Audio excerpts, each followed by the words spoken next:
My skin is black. What you looking My at? skin Yeah, is black. I feel so good to be black right now. What you look- Welcome to episode 125 of the Black in Fashion podcast.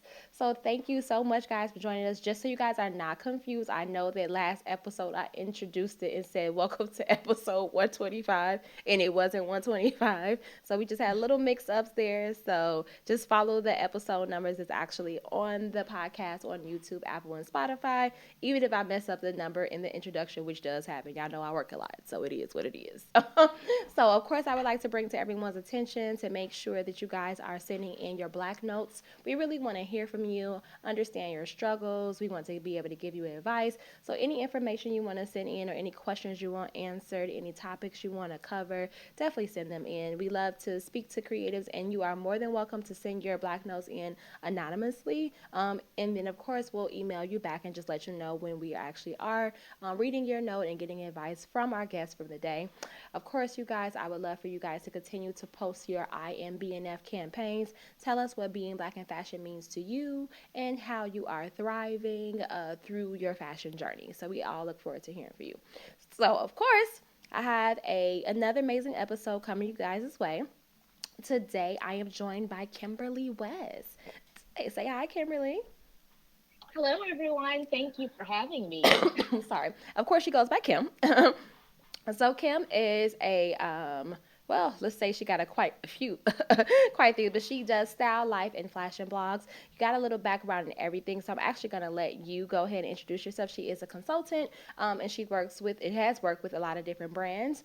One thing that she is very, very proud of to share is her features with Essence Fest, being featured in Voyage ATL. She's had several hostings on television segments, both in person and virtually, from the DMV and beyond. She's a media nominee for Maryland Fashion Awards. We're going to dive into that too because I'd love to hear about that. But ultimately, we're going to talk about during this episode her collaborations, her fashion trends, entrepreneurship, content creation. She also is a podcaster, so also does interviews and television. She's always doing the interviews and on the media side. So let's dive right in. Before we start, I always like to do a little icebreaker. It's called This or That, and I just want you to tell me what you prefer over the other thing, okay? Okay. All right, so berets or brim hats? Brim hats. Studs or hoops? Hoops. Flare leg or skinny leg? Skinny leg. Side boob or under boob? Ooh. Side boob. That one always tricks people up. I love it. And are you a mule or a wedge girl? Wedge. Wedge, love to see it. Okay, so if you just want to tell us a bit about your background, where you're from, and tell us when you caught that fashion bug.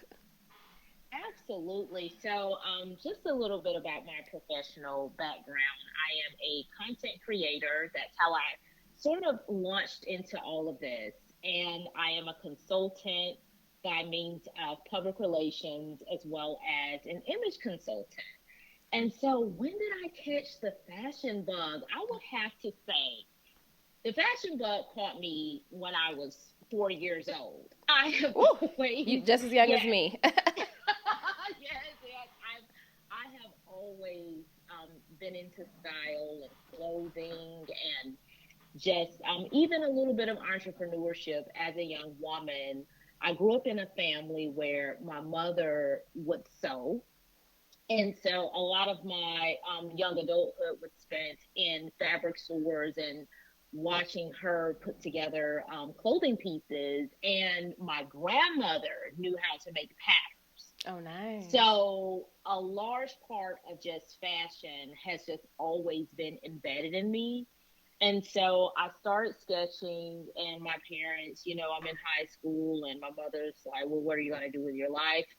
So of course. she, yes, it's, you're coming today, and they're like, what are you going to do? And so she placed me in a fashion merchandising course in high school, but also I decided to switch my major to apparel merchandising and design in college. And from that point, I did internships. But I also, again, still had that feeling for marketing and business. And so that's where that PR side comes into. Gotcha. And so that's where, I am today. That's how I'm here. I started a blog, Style Plus Life Plus Fashion. I will tell you truthfully, I did not think that, I didn't think anyone would read it. Really? Yes, it was merely just for fun. It was an outlet. I had just had my first son, and my husband's like, "Why don't you do something? That's just pure passion." And it just took off. So That's that that's how self my journey. doubt. That is that self doubt that we suffer as Black women. Like, oh, I'm just gonna do it for fun. But I'm gonna be honest. Yes. I thought the same thing when I started this podcast, and I was like, oh, I just want to put out the information. I just want to talk. I want to have an outlet. But that is our self doubt, and not knowing that how much what we do and things that we don't think is a big deal, that others value it and are inspired by it and are motivated by it. Absolutely. Absolutely. You have just nailed it. And that's really, the launch of all of this. And so here I am today, from television segments to interviews like this to media opportunities. It's just really been an amazing journey. Amazing.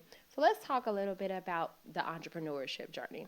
How long have you been an entrepreneur, and what are some of the things that you wish you knew then that you now know? This is a great question. So, with me launching full time into starting a business, because I was always operating from the standpoint of my blog through ads and sponsored content, but really taking on clients, I think I'm going into my fourth year. Oh, nice. And yes, my fourth year of being the CEO of the Kimberly West agency. And it's been really great. I would have to say simply, I mean, of course, everything has ups and downs, but for the most part, my ultimate driving force was to align with people that could really pour into the vision that I had, and also just give me pure guidance, because you could have a vision and a dream, but are you going in the right direction? Are you making the right connections to advance you? And so I would truly have to say, from that standpoint of being an entrepreneur, it's been amazing. But I have to also say, if I were to look back, I never thought that I would be even in this place with what I'm doing, because I originally started off working in a totally different sector. And I took those skills from that sector and applied them to my agency. And it's so funny because every now and again, my old boss, she'll jump on my Facebook page and I'm like, "Whoo, hey there," like, "Hey girl." But yes, it's definitely, it has its ups and downs being an entrepreneur, but for the most part right now, it's good. That's good. That's what's up. So tell me this. When you think about the different content and all these different, experts out there and different people telling you what to do and how to do you have like a number one tip for content creation for fashion brands? Absolutely. My first tip, and I even apply this to my own brand, because aside from just the PR agency, I have my own personal brand as well, is to just be authentic. People can relate to authentic content. I mean, to a certain extent, we do curate and put together things. I mean, who would want to see? No one wants to see your random trash can in the back. But let's also make sure that the first thing, you're being authentic. The second thing, do you understand your niche? Do you understand who are you talking to? Because it's so much conversation and chatter that's happening across the board. I highly advise, even from a professional standpoint, to just talk to who your people are. Don't get so caught up in these numbers and, the fake likes. And, I mean, you know as well, Lenise, at this point, it's so much foolery that's going on when we think about content creators and what they're doing and creating and making up, but just stay focused on your lane. That's Gotcha. what I would say. You absolutely Yeah. right. I'm gonna have to tell you, I'm like, girl, look at my Instagram. Tell me if I'm doing this right. Yeah. Reach out to I me. definitely We'll will. I we'll followed connect. you from our Black and Fashion podcast page as well as from my business, which is LC Apparel Consultant, and I Oh, totally I feel like I agree with you as far as authentic content. And when I talk to people and collaborate with people that are in my same genre of work, apparel manufacturing and product development, they're like, you share so much. You share so much on your Instagram. She's like, most people don't do that. And I was just like, well, it's authentic. It's what's going on in the fashion world, you know? So I'm sharing me pattern making. I'm sharing sewing. I'm sharing client issues, factory issues. Like, so I share just about everything, our quality control process, the amount of time it takes us to just get one garment from start to finish, you know? So I put a lot into it and I do it myself. And I have, like, I feel like very much so organic growth because I think I'm like around 18,000 followers now. And I did that just by legit being authentic. So I'm just like, and I tell designers that all the time, like, don't overthink it. I don't think about the crazy thing is I don't think about my content ahead of time. I don't know if that's good or bad, but I just record.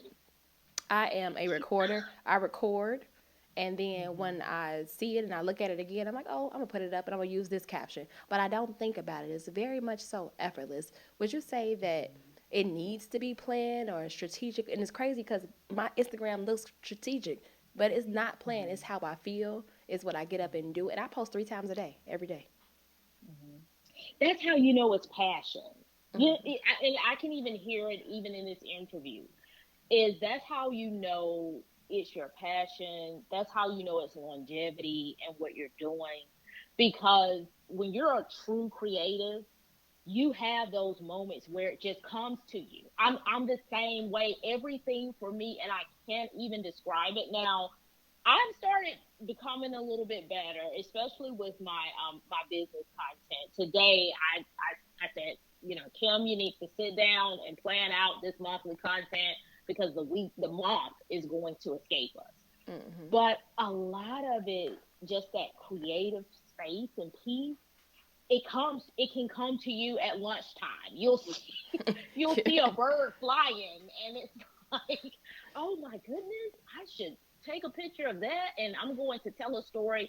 It's all storytelling. Mm-hmm. So yes, I mean, part of it is, of course, have a they say those that fail to plan, you Plan know to the fail. saying. Yeah. Yes. But when that inspiration comes to you, when you're a real creative person, the best content and the best connection to your audience is spur of the moment. Definitely. Yep. Yep. Definitely. So I have a segment. It's called It's a Success or It's a Disaster. Can you tell me can you tell me about a time within your business where something went completely bad? I usually say to shit, like it went bad to the Yeah. point but you learned something from the experience and it made you maybe incorporate something different into your business, whether it was an operational procedure or, a service, or is there anything that went so bad that you're like, you know what? I won't let that shit happen again. Oh my goodness. So as you were talking, I'm thinking, yes, I do have a situation that just flew off the handle. It was actually one of my first PR events. It was more like pre launch of Kimberly West agency. I actually had another publicist and stylist reach out to me and ask me to host an event with them. Hmm.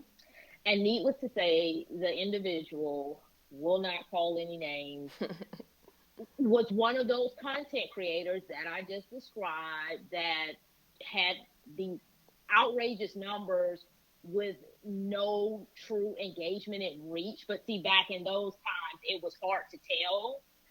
And I planned this elaborate, like on my end, reached out to my connections, booked this person for a television segment. I mean, we were running only to find out that number one, did not pay me. Oh, did not did not pay me. You know, did not bring anyone to the event, had no true plan of action. It was just really a disaster, and I was highly disappointed. But I learned a lot from that situation, that I apply today, is to, number one, always have your contract in place. Before any Yeah. work is happening. I need a contract in place. The second thing is to also research those that you are working with. You don't ever want to go into any business deal and not really and truly know the individual that you're working with, because people can say anything and not amount to anything. And then the third thing is to just ensure that they're bringing something to the table. It can't be a situation where you're the only one that's bringing everything and they're bringing nothing. A collaboration is a true collaboration and partnership. So those are just a few of the things I learned from that situation. I'm pretty sure I have a list of 10 things that I learned, because I was just completely shocked. But from the standpoint of being a professional, I completed the job. Because I will tell you, as soon as the event started, I knew where we were headed. But something inside of me said, we're going to finish this and finish strong.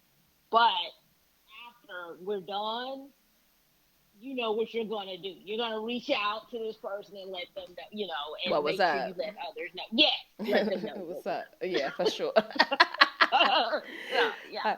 So, as someone who definitely is into fashion trends and following what's going on, what would you say are the three key pieces that any woman needs in her closet this fall? Ooh, okay. So I am seeing a lot of leather. Leather is still here to stay, from jackets to shorts. Leather is just even tops. It's here to stay.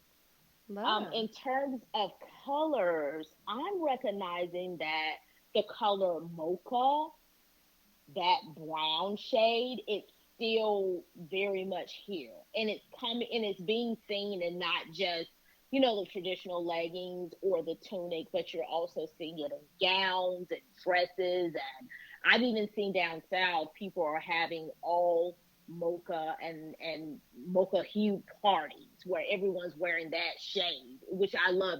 It's beautiful, in terms of photos. And feathers, Feathers. that Okay. have feathers. Yes, yes. A lot of the higher end pieces, from the tuxedo dresses to skirts, I see feathers, especially during this holiday season, with the glitter and the glamorous looks of the holidays. That's just off the top of my head, the things that come to me. Gotcha. Now, is there any advice that you would give to a person that is looking to get into like the television market and the media side of things and that PR side? Because I feel like there's so many avenues of fashion that a lot of times, initially people resort to just maybe styling or being a designer, but tapping into fashion from a different standpoint. Because to me, what you do is very much so media driven, but it's also merchandising. Like content Yes. creation is merchandising, trend forecasting is merchandising. So, is there any advice that you would give someone, or any particular programs that you would recommend for someone who wants to go more of the fashion merchandising route? Hmm.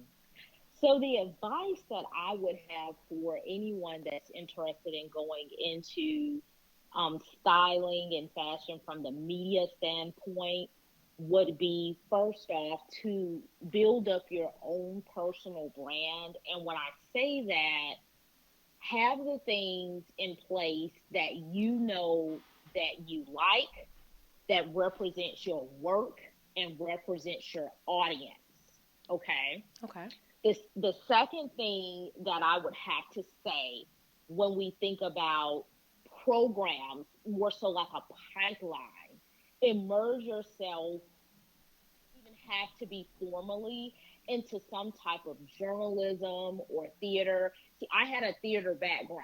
That's the other thing. In college, I did theater, and which is another whole nother conversation. But any opportunity to speak, present yourself, um, put yourself out there so you'll be comfortable when you are in front of that camera. Because when you're on live television, it's going, Ooh, and you don't know what's going. it sounds You good. don't know what's about to happen. I mean, I've seen times where my mic wasn't even on, and I had to lean into someone to talk. But Wow. having that presence and being comfortable, not just being comfortable in front of the camera, but in front of your own skin, within your own skin, excuse me, is also an asset. And when we think about switching over to fashion merchandising, you could either find a really great art school or 4-year university program, Hmm. or also immerse yourself into a program that's within a store, because some of the department stores have fashion management programs that you can go through and learn the ropes, and those skills really do apply. I've seen like it's Christmas now. I Hmm. use those visual merchandising skills when I'm putting up my holiday tree. My family is like, "What are you doing?" I'm like, "Wait, that's not it. That shouldn't be like that." Hmm. Because I just think back to visual design and how the eye captures things. So I guess in closing, with everything that I'm saying, it's just have that passion for what you're doing Hmm. and stick with it and connect with those, like how you and I appreciate. I'm truly grateful for this opportunity. Connect with those that are into what you're trying to pursue and go after it. Hmm. I love that. Oh, I love that. Okay. And I feel like I feel like that is the one thing that is sometimes missing. We go after certain things because it's trendy, and we see other people doing it. It's other things, but really having a passion for what it is you do and allowing passion to lead your purpose is what's going to really push you forward. And I realized that when I'm in my third year of full time entrepreneurship, and I am like, all I did, and people ask me all the time, I say, all I did was let my purpose lead, let my passion lead, and I gave it all to God, and it's been serving, it's been doing great. It's just ups and downs, just like anything else, but I wouldn't trade it for the world, and I'm doing what I love because I'm passionate about it. Of course, Yeah. yes. So Hmm. before our last little segment before we wrapped up is called "It's a Muse." So I would just like for you to share a mantra, an affirmation, a book, a prayer, anything that just continues to keep you motivated. The first I can say that keeps me motivated is, and I told myself this because I wear several hats. I can do all things through Christ I that can do strengthens me. can do all things that Hmm. Christ that strengthens me. Amen. Amen. Well, thank Yes. you so much, Kimberly. I really appreciate you joining me today. If you just want to throw out your social media handles, I'll of course put them in the show notes as well, but just let everybody know how to find you and connect with you. Of course. And thank you for having me. Of course. My social media handles are, I'm on Instagram, Twitter, Pinterest, and TikTok under at KWest1908. Amazing. Thank you so much. Just to reiterate with us, K West 1908, and I did follow you as well. So make sure you follow me back. I will. All right. So thank you so much for joining me. And as I always say, stay black. Peace out. You. Bye Perfect. Have bye. a good night. You too. Bye bye.